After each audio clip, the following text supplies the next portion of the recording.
Join me and my friends as we create some fall decor using our craft stash. Welcome to the Chic Show.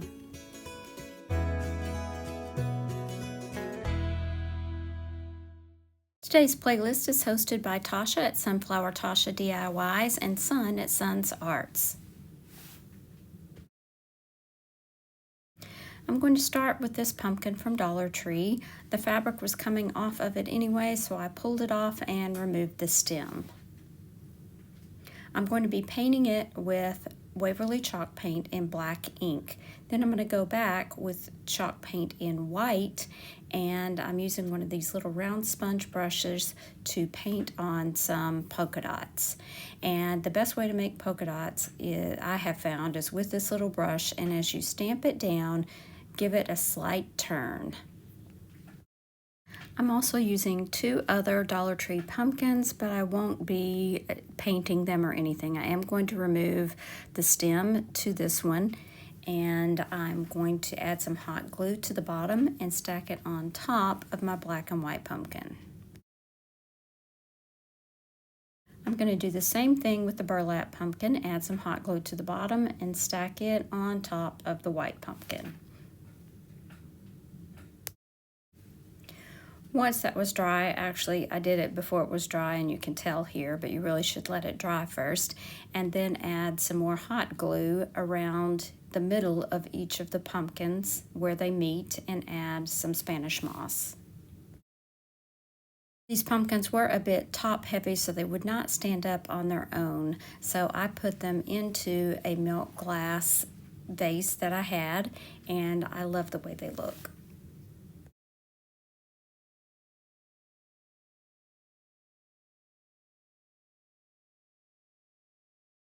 This is a little $1 sign from Dollar General and some fabric that I had in my stash. And these are just some scraps from some of Dollar Tree's peel and stick wallpaper.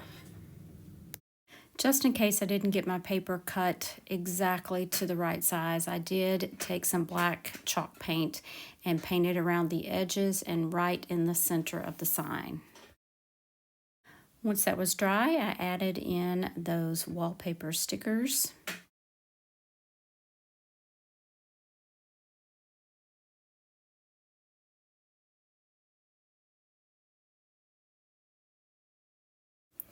I cut and ripped some strips of the orange fabric, and I'm just going to be tying a knot into one end, and then I'm going to start making a spiral with some hot glue to help me hold it along the way. I twisted the strip first, and then I started adding some hot glue.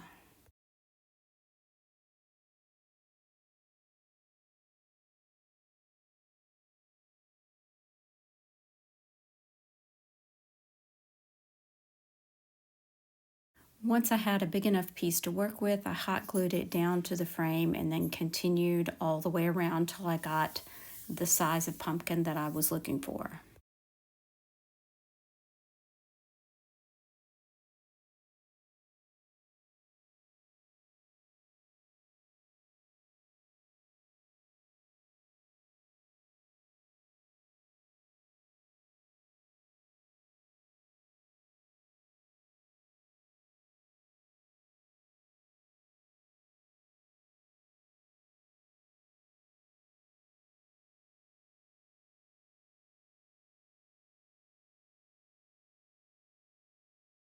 I added a little wood stem and a couple of pit berries from the pit berry garlands from Dollar Tree, and this project was complete.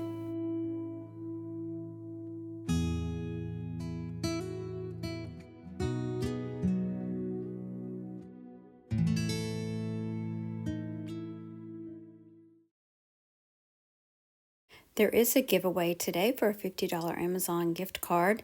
So here are the rules and how to enter, and I'll have those linked in the description box as well.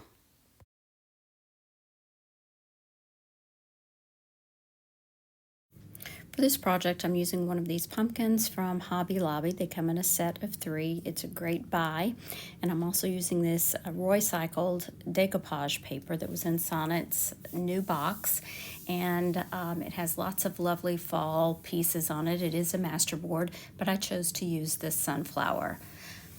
So first of all, for a rub-on transfer to really shine, you want to coat your project with white paint or paint the back of your decoupage paper with the white paint. Now, for this pumpkin, you see I flipped it over to the back, and I did that for 2 reasons. Number 1, I can still use the front for something else, and number 2, it had more of an edge, so when I add this decoupage paper on here, it will be a little bit easier to sand away the excess.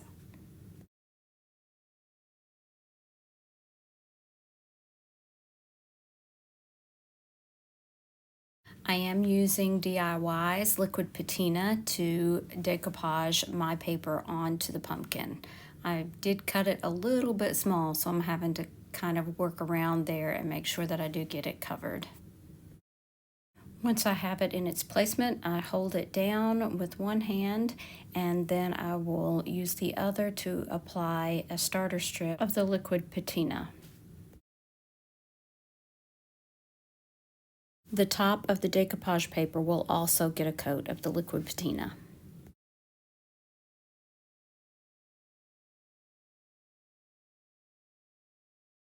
Once I've applied the liquid patina, I'll set it aside to dry.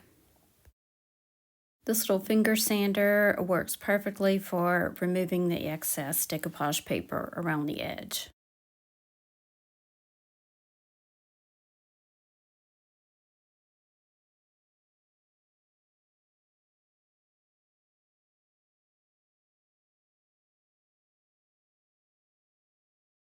To cover up a couple of white spots that I saw after I removed the excess paper, I'm just going to use this brown ink pad.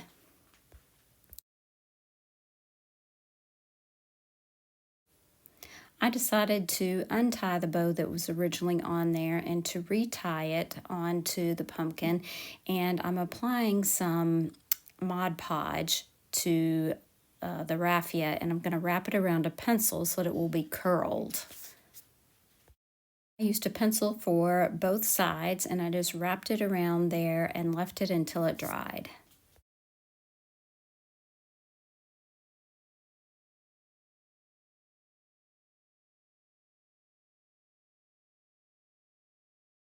The Mod Podge had dried, I gently rolled back that pencil, and that left me with a couple of curlicues for each side of that pumpkin.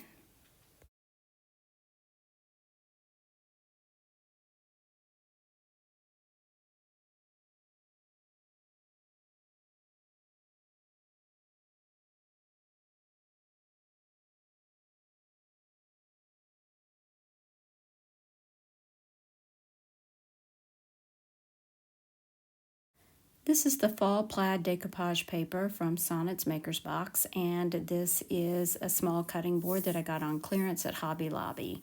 I gave the edge of the cutting board a coat of Fusion paint in Woodwick.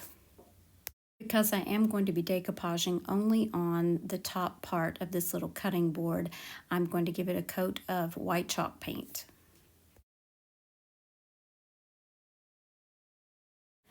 I cut my decoupage paper to size, and then I'm using liquid patina by DIY to decoupage my paper onto the cutting board. I'm also giving it a coat of liquid patina on the top. Once it was dry or almost dry, I used my little finger sander and sanded away the edges.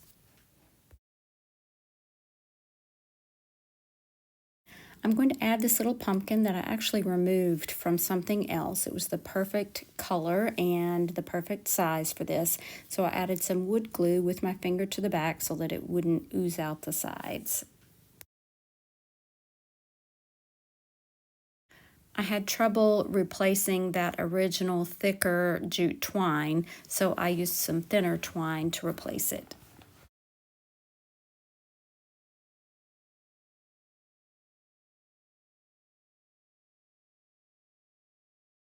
I'm so glad you joined me today, and I would love to know which of these pumpkin DIYs was your favorite. Don't forget to check out our host channels listed in the description box below, along with the playlist. I'm going to leave another video that I think you might like right here. Thanks so much for watching. Remember to share the chic. Bye now.